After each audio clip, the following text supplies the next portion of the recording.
রমজান মাস চলে এসেছে। এই মাসের ইবাদত বন্দেগীর ফজিলত তুলনামূলক বেশি, কিন্তু আপনি চাইলেই কাঙ্ক্ষিত ইবাদত করতে পারবেন না যদি শারীরিকভাবে সুস্থ না থাকেন। এমনকি রমজানের শুরু থেকে জীবনযাপনে সচেতন না হলে ভালো স্বাস্থ্যও খারাপের দিকে যেতে পারে। জীবনযাপনের গুরুত্বপূর্ণ অংশ হলো আমরা যা খাই।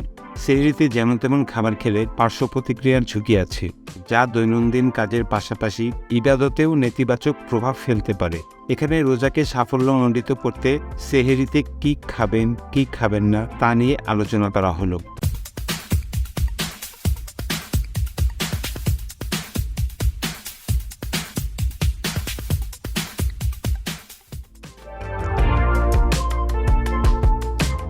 সেহরিতে প্রচুর পটাশিয়াম রয়েছে এমন ফলমূল ও শাকসবজি খেলে দীর্ঘ সময় পেট ভরা থাকবে, এছাড়া সবলও থাকবে, যার ফলে সহজে ক্লান্তিতে ভুগবেন না। কিছু পটাশিয়াম সমৃদ্ধ খাবার হলো কলা, পালং শাক, ব্রোকলি, তরমুজ, মটর ও মাশরুম।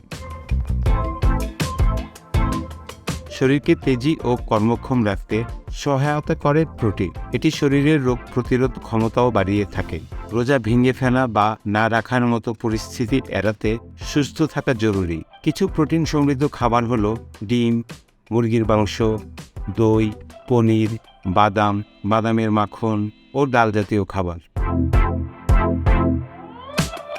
রোজায় দীর্ঘ সময় পেট খালি থাকে। এরপর ইফতারের সময় উচ্চ ক্যালোরির খাবার খেলে পরিপাকতন্ত্র তালগোল পাকাতে পারে, বিশেষ করে রমজানের শুরুতে। এই সমস্যা এড়াতে সেহরির খাদ্য তালিকায় ফাইবার সমৃদ্ধ ফলমূল ও শাকসবজি রাখতে হবে। আপনি প্রচুর ফাইবার পেতে আপেল ও অন্যান্য ফল, ব্রোকলি ও অন্যান্য শাকসবজি, বিনস ও ওটস খেতে পারেন। ছোলাতেও প্রচুর ফাইবার রয়েছে। কেবল ইফতারেই ছোলা খাবেন এমনটা নয়, বরং রোজায় ভালো থাকতে সেহরিতেও ছোলা খেতে পারেন।